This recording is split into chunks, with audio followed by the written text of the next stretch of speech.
네, 외교부 장관께 질의 좀 하겠습니다. 네. 최근에 있었던 중앙선거관리위원회 채용 비리, 네. 워낙 기사가 크게 났으니까 그걸 다 아시죠? 중앙선거관리위원회. 예. 예. 누가 가장 화가 많이 났을까요? 국민들이. 네, 일자리를 찾는 청년들이 가장 아마 네. 많이 화가 났을 겁니다. 청년들이 지금 일자리를 못 찾아서 실업의 상태 또는 취업 준비 상태 또는 쉬고 있는 상태를 합하면 역대 최고 숫자 120만 명에 이릅니다. 엄청난 숫자지요. 그런데 수많은 이렇게 청년들이 그 중에서도 취업을 해보려고 하지만 뭐 끊임없는 좌절을 겪기도 합니다. 그런데 그러다 보니까 세상이 너무 가혹하다라는 생각을 많이 하죠. 그런데 이제 어떤 이에게는 이 세상이 그렇게 가혹하지 않습니다. 탄탄대로이기도 하고 모두가 자상하고 친절해서 그냥 앞길이 잘 열립니다. 이거는 해당되는 그 당사자가 현직 검찰총장의 자녀이기에 가능한 거 아니겠냐. 그리고 그 관련한 조력자로서 외교부와 국립외교원이 역할을 했다라고 하는 것에 대한 분개, 이 부분에 대해서 청년들이 저희 의원실로 전달한 내용이다라고 하는 얘기를 드리면서 질의하겠습니다. 대개 채용을 할 때는 자격 요건이라고 하는 게 있습니다. 자격 요건이 미달됨에도 불구하고 국립외교원에 채용이 합격되는 케이스가 있었는데요. 신민경이라고 심우정 검찰총장 자녀입니다.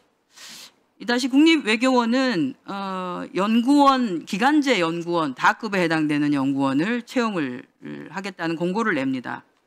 그런데 여기 보면 자격 요건이 이렇습니다. 해당 분야의 석사학위 소지자 또는 학위를 소지한 경우, 학사학위를 소지한 경우에는 2년 이상 관련 분야 근무자.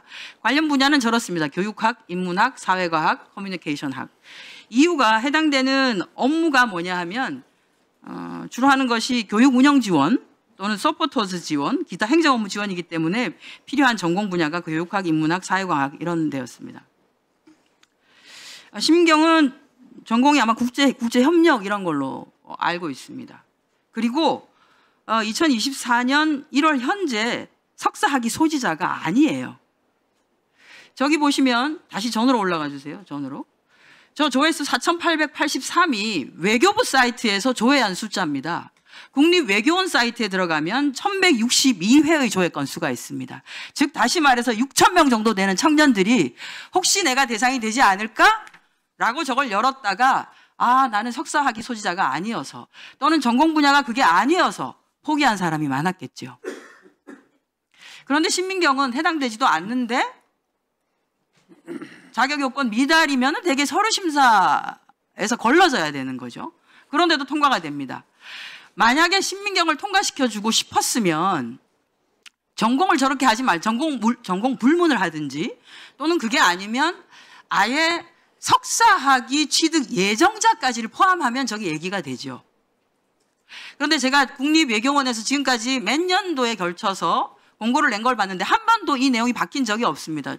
졸업자, 학위를 가지고 있는 사람이거나 학사의 경우에는 해당 전공 분야에서 경력이 2년 이상 되는 사람을 찾았습니다.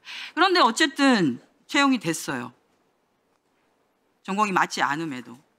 정말 재밌는 게 공고에는 2024년 4월 1일부터 근무 예정이라고 되어 있는데 2024년 3월 29일부터 근무를 합니다. 3월 29일이 금요일이었습니다.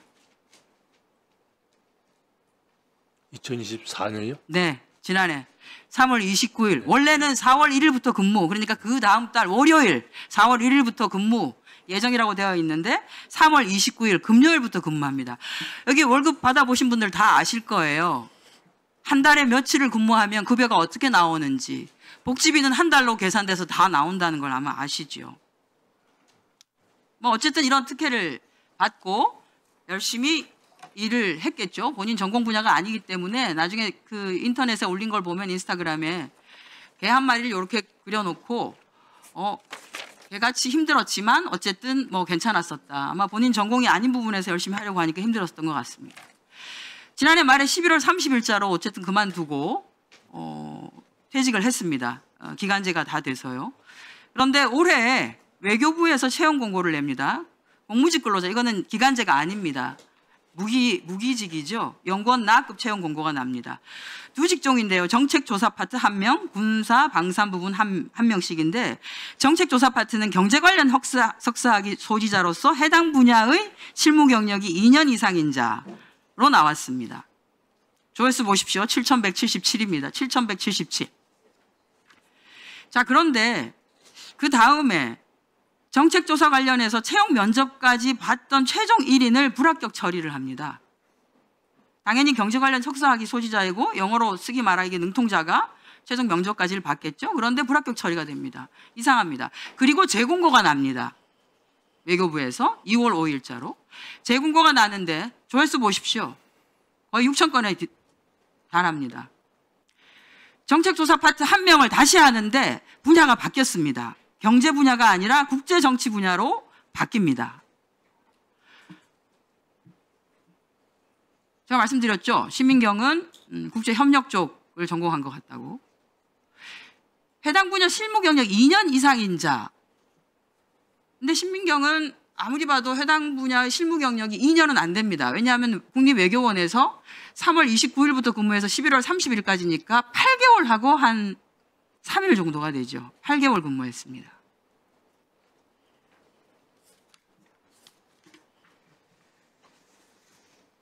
그러면 경력 8개월로 경력 미달인 사람은 원래는 서류 전형 대상도 될 수가 없죠.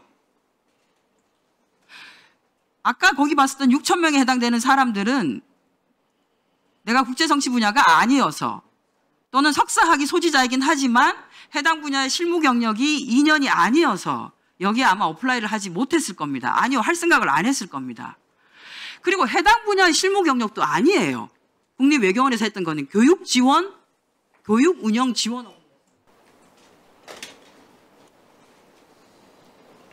저는 이래서는 안 된다고 생각합니다.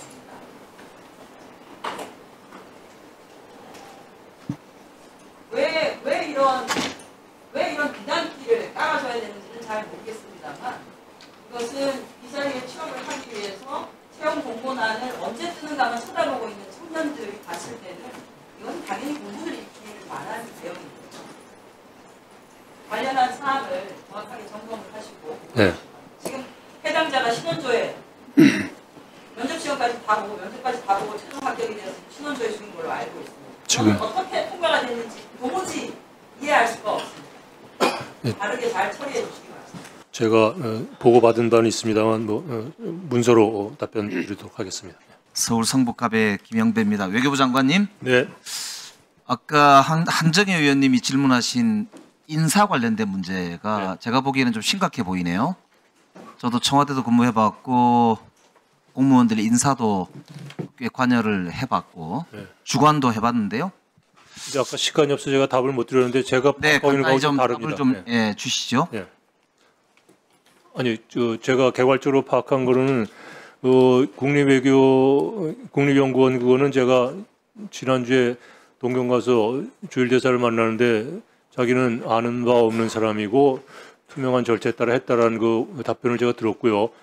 지금 외교 전략본부에 취업하는 문제는 경력 기간이며 이런 거 산정하는데 조금 그 기준이 달라서 아까 한 의원님께서 말씀하신 부분하고 우리가 파악하고 있는 거하고 좀 다른 부분이 있어서 의원실에 가서 제가 보고 드리도록 하겠습니다. 그러면 아까 앞에 그러니까 특정 분야, 아까 정책조사 분야죠. 한 명이 최종 면접까지 봤다가 취소가 됐고, 네. 그 똑같은 TO로 해서 분야가 국제협력으로 바뀌어가지고 새로 모집을 해서 그 특정 인사가 신모양이죠. 신모양이 합격을 했다는 거잖아요. 그 앞에 취소된 사유는 뭡니까? 구체적인 걸 제가 파악하고 담당. 이게 왜 중요하냐면요. 문재인 정부의 장관들이나 심지어는 대통령 비서실장까지 윤석열 정부 들어서자마자 감사원에 감사를 하고 검찰이 수사를 해가지고요. 그 심지어는 어디 무슨 택배 회사 이런 데에 감사인가요? 뭐 그 보내는 것까지도 압수수색을 수십 차례 해가지고 그죠? 지금 대통령 비서실장도 조사를 받고 있지 않습니까? 네. 그 조사가 이제 수사를 받고 있습니다. 검찰의 수사를 받고 있어요. 네. 그 제가 금방 들어보니까 저게 공무원이 이제 채용되는 과정이라고 하는 게 윤석열 정부가 굉장히 투명할 것으로 생각하기야 보통 그렇잖아요. 왜냐하면 문재인 정부의 인사를 관련해서 엄청난 수사를 한 거 아닙니까? 네. 그랬으면은 아마 윤석열 정부의 인사 과정은 상당히 투명하고 공정할 것으로 네. 일반적으로 기대가 되는데요. 선발 과정에 외부 인사가 있기 때문에 그런 거는 관여할 수가 없습니다. 지금 그런 거 관여했다가는 뭐 큰일 난다는 거 다 알고 좋습니다. 있습니다. 장관님의 원론적인 그런 입장은 알겠고요. 이 문제는 제가 보기에는 상당히 중요한 문제 같습니다. 그러니까 정확하게 이거는 답변을 좀 주시고 저한테도 답변을 좀 네. 와서 좀 정확하게 주시면 좋겠다 싶습니다. 그리고 이제 오늘 민감 국가 관련해서 이제 계속 이야기가 많은데요. 이게 참 그 한미 동맹 역사에서 저는 정말 둘째가라면 서러운 외교 참사 같습니다. 주무부처가 어디입니까? 그 지금 범정부적으로 대처하고 있다는 말씀을 아까 범정부가 주무부처 이름입니까? 다 관련이 돼 있죠. 원래 이게 주무부처라는 게 있고 범정부적으로 대응하잖아요. 네. 최상목 대행이 오늘 보니까 무슨 TF를 구성하라고 지시를 한 모양이던데 그동안 최상목 대행 뭐 했습니까 도대체? 주무부처 하나 지정 안 하고? 저도 대행이 대통령실에 직접 근무를 해봤지만은 이런 문제 생기면 보통 주무부처를 지정을 해주고 어느 부처를 중심으로 대응하라 이렇게 하는 게 범정부 대응의 출발 아닙니까? 벌써 대행 주재 회의를 장관 회의를 벌써 여러 번 했습니다. 아 그럼 최상목 대행이 주무네요? 뭐 총괄해서 좀 감독하고 있다는. 그게 지금 관련 말이 부처가 됩니까? 그냥 아무도 책임을 안 진다는 뜻이잖아요. 있습니다. 관련된 부처가 그러니까 정부의 대응이 이러니까 도대체 국민들이 어떻게 믿겠습니까? 거기다가 저 장관님께서 지난번에 특정한 사건이 민감국가 지정으로 이어진 것이 아니다라고 이 상임위에서 말씀하셨거든요. 맞지요? 네. 그러면 특정한 사건이 아니면 도대체 뭐가 이유죠? 특정한 사건이 아니라면서요. 그러면 특정한 사건이 아니면 어떤 이유가 도대체 이 지정의 이유라고 보시는 겁니까? 그때는 그 시점까지 제가 파악한 바를 토대로 답변 드린 것이고요. 네. 지금은 산업부 장관이 에너지부 장관을 다 만나고 나서 그 보도 자료 내 결론은 뭡니까?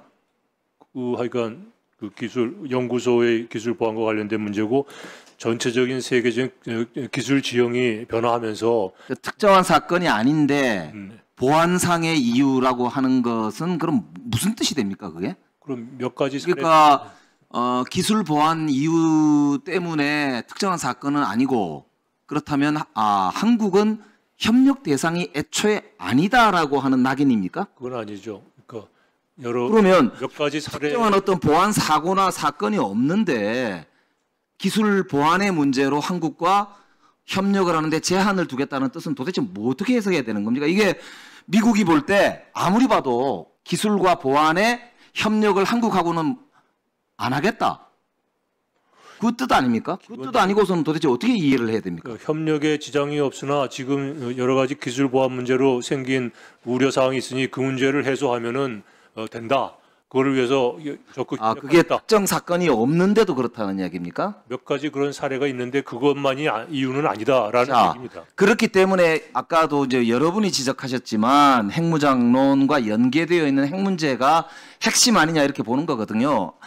다시 이렇게 여쭤볼게요. 그러면 2023년도에 한미동맹 70주년 워싱턴 선언에서 바이든 대통령하고 윤석열 대통령의 합의문에 국제 비확산 체제의 초석인 핵 확산 금지 조약 NPT-상 의문에 대한 한국의 오랜 공약 및 협정 준수를 재확인하였다라는 문구가 들어가잖아요. 네.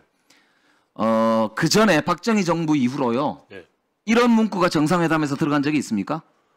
그런 형태의 문구는 아니지만 없지요. 아니지만 이게 또 비확산에 관한 그거는 어디든지 있는 이야기고요. NPT 체제를 네. 준수하겠다라고 하는 걸 정상회담에서 이렇게 명시적으로 딱 넣어서 선언해야 될 만큼의 NPT 준수에 대한 여부, 준수하지 않을 수도 있다 한국이라고 하는 의문이 제기될 수 있는 그런 문구가 한미 정상회담에 문구로 포함된 적이 역대로 한 번이나 있느냐 이 말이에요. 없잖아요. 그러니까 그런 계기에 했죠. 한미 원자력 협정 개정할 때 그 협정에 NPT 준수 의무가 들어가 있고요. 한미 핵 협의 그룹을 만들 때 그러한 또 NPT 준수 의무를 확인할 필요가 있기 때문에 그런 문안이 들어간 것으로 저는 이해를 하고 있습니다. 자, 그러면 지금부터 잠시만 주목해 주시기 바랍니다. 제가 구독자분들을 위해서 선물 하나를 준비했는데요. 제가 항상 여러분들께 드리는 말씀이 있습니다. 뉴스만 평소에 잘 챙겨보셔도 돈이 되고 돈을 벌 수 있다라고 말씀을 드렸는데요. 여러분들은 여기 보시는 삼성전자 뉴스를 보고 어떤 생각이 드세요? 아니면 정치인들의 뉴스, 날씨 뉴스를 보고는 어떤 생각이 드시나요? 그냥 뉴스만 보고 끝내는지 아니면 이 뉴스를 어떻게 이용할 수 있는지 이 부분을 고민하고 계시는지를 되물어보고 싶습니다. 그 이유가 뭐냐 하면 제가 지난번에 여러분들께 뭐라고 말씀을 드렸었죠? 지금은 반도체 섹터를 눈여겨보셔야 한다고 말씀드렸습니다. 그리고 나서 이런 썸네일들 뉴스를 통해서 많이 보셨을 겁니다. 반도체 내용이 이슈가 됐을 때 부자들은 어떻게 생각한다? 반도체 관련주들은 뭐가 있는지, 어떤 종목이 가장 좋은지, 어디에 투자해야 돈이 몰리는지 자연스럽게 생각한다고 제가 말씀을 드렸죠. 그 이유가 뭐냐 하면 부자들이 봤을 때는 이슈가 곧 돈으로 이어지고 그 이슈가 나에게 돈을 벌어준다는 경험적 확신이 있기 때문에 부자들은 항상 이런 사회적 이슈를 관심 있게 챙겨본다고 제가 말씀을 드렸습니다. 이번에도 마찬가지인데요. 제가 지난번에 시청자분들과 함께하는 주식으로 수익 내기 이벤트를 진행했었죠. 당연히 100% 무료로 진행을 했었고요. 여기 보시면 아시겠지만 제가 지난번에도 구독이라고 보내주신 모든 시청자분들께 반도체 관련주 중에 가장 크게 급등할 딱 한 종목, 많은 종목도 아니라 한미 반도체 한 종목을 여러분들께 추천드렸어요. 그러면서 여기 나와 있는 대로 정확히 얼마에 매수해야 하는지, 그리고 수익률이 어느 정도 나왔을 때 팔아야 하는지를 이런 부분들까지 여러분들에게 정확히 알려드렸었는데 지금 실제로 어떻게 되었다? 오른쪽을 보시면 아시겠지만 제가 지난번 문자 발송으로 이 한미 반도체를 소개해드리고 나서 실제로 이렇게 5배 이상 어마무시한 상승이 나왔습니다. 100만 원만 투자를 했어도 무려 500만 원이 넘는 수익금이 생긴 거죠. 그래서 당시에도 굉장히 많은 분들이 제가 드린 이 한미 반도체로 수익을 내실 수가 있으셨을 텐데요. 다시 한번 축하드린다고 말씀을 드리겠고 이번에도 마찬가지입니다. 앞으로도 2024년, 2025년 계속해서 기대해볼 섹터는 AI입니다. 그 중에서도 AI 반도체는 그 누구도 부정할 수 없는 미래 성장 산업입니다. 그러면 우리가 어떻게 생각해 볼 수 있을까요? AI 반도체 종목 중에 앞으로 크게 대장 역할을 하면서 10배 이상 급등할 수 있는 텐베고 종목을 지금부터 열심히 추적해야 한다는 겁니다. 큰 돈을 투자하지 않더라도 월급의 일부분 아주 소액이라도 이 종목을 모아가야 수백 %의 수익률을 손에 쥘 수 있는 것이죠.